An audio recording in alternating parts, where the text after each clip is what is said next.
अस्सलाम वालेकुम फ्रेंड्स, कैसे हैं आप लोग। उम्मीद है कि खैरियत से होंगे। आज मैं आप लोगों के लिए करेले की ज़बरदस्त सी रेसिपी लेकर हाजिर हुई हूँ। वो लोग जो करेले खाना पसंद नहीं करते, इस रेसिपी के बाद मैं शर्तिया कहती हूँ कि वो शौक़ से करेले खाएंगे। तो चलिए अपनी रेसिपी का आगाज़ करते हैं। मैंने लिए हैं 3 से 4 बड़ी प्याज ली हैं, जिसको हम ब्राउन कर रहे हैं। बिल्कुल लाइट ब्राउन करना है हमने, इसको ब्लैक नहीं करना। और थोड़ी सी क्रिस्पी सी प्याज ताकि हो जाए हमारी। और ब्राउन करने के बाद हम इसको निकाल लेंगे। अच्छी तरह से हमने प्याज जो कलर हम चाह रहे थे वैसे ही वो कलर आ चुका है, तो हम प्याज को बाहर निकाल लेंगे। करेले को हम काट के अच्छी तरह से हमने नमक में मसल के धो लिया था और आधा घंटा हमने उसको रखा था। और अब हम करेलों को भी फ्राई कर रहे हैं ऑयल में। हमने करेले को इतना फ्राई करना है कि लाइट गोल्डन कलर आ जाए, जैसा कि हम चाह रहे हैं। तो लो फ्लेम पे हमने इसको फ्राई करना है ताकि हमारे सारे करेले अंदर से अच्छी तरह से फ्राई हो जाएं।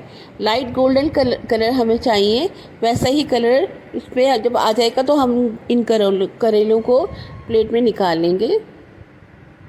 ये देखिए, बिल्कुल लाइट सा गोल्डन कलर हो गया है इन करेलों का।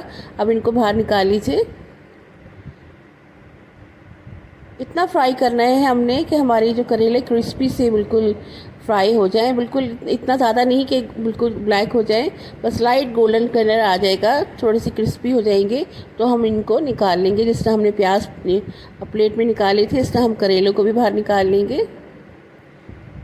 करेले के लिए हमने जो मसाला तैयार किया है वो बहुत ही ज़बरदस्त है, जिसकी वजह से हमारे करेले बहुत ही शानदार तैयार होंगे।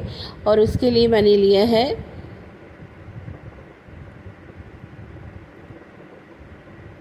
चिकन, मैंने ली है बोनलेस, तकरीबन 1 पाव से ज़्यादा है ये। इसको हम अच्छी तरह से भून लेंगे ऑयल में।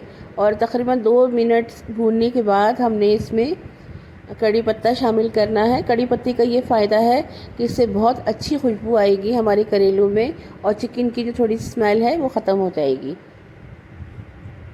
तो कड़ी पत्ते के साथ हमने इसको अच्छी तरह से भून लिया। अब हम इसमें लहसुन अदरक शामिल करेंगे। 1 टेबल स्पून मैंने लहसुन लिया है और 1 टेबल स्पून मैंने अदरक लिया है। और इसके बाद जो मैंने मसाले इसमें शामिल किए हैं वो है पिसा हुआ धनिया, तकरीबन 2 टेबल स्पून इसमें डाले हैं। हल्दी 1 टीस्पून डाला है। कुटी हुई मिर्ची डाली है और लाल थोड़ी सी पिसी हुई मिर्ची डाली है। और थोड़ी सी मैंने इसमें इमली शामिल की है, क्योंकि चिकन हमारी बहुत जल्दी गल गई है। और इसके साथ अब हम इस मसाले को अच्छी तरह से भून लेंगे कि ऑयल हमारा ऊपर आ जाए। और जब भूनने के बाद इसमें हमने जो प्याज और जो हमारे करेले हमने भून के रखे थे इसमें शामिल कर देंगे। और उसको अच्छी तरह से मिक्स करने के बाद हम इसको फिर भूनेंगे ताकि प्याज और जो करेले हैं वो मसाले में अच्छी तरह से शामिल हो जाएं, और जो हमने इमली और मसाले मिलाए हैं वो इसमें अच्छी तरह से जज्ब हो जाएं, और जो हमारा ऑयल है वो अच्छी तरह से ऊपर आ जाए। बहुत आप इस तरह से ये ज़रूर बनाइएगा करेले। आपके जो चिकन के साथ ये बनेंगे तो बिल्कुल कोई अंदाज़ा ही नहीं कर सकता कि ये करेले हैं।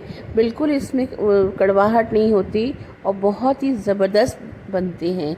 जिस दिन आप बनाएंगे तो ये फ़ौरन ही सब इसको शौक़ से खाएंगे और ख़त्म हो जाएंगे करेले। तो ये थी हमारी आज की रेसिपी। आपको अगर अच्छी लगी हो तो मेरी वीडियो को लाइक कीजिएगा, चैनल को सब्सक्राइब कीजिएगा। और आप इस तरह से ये देखें, आप इसको चाहें तो बाउल में निकाल लीजिए, इसको डिश आउट कर लीजिए। और अगर गार्निश करना चाहते हैं तो उसमें थोड़ा सा हरा धनिया की गार्निश कर लीजिए। तो ये थी हमारी रेसिपी। इजाज़त चाहती हूँ। अल्लाह हाफ़िज़।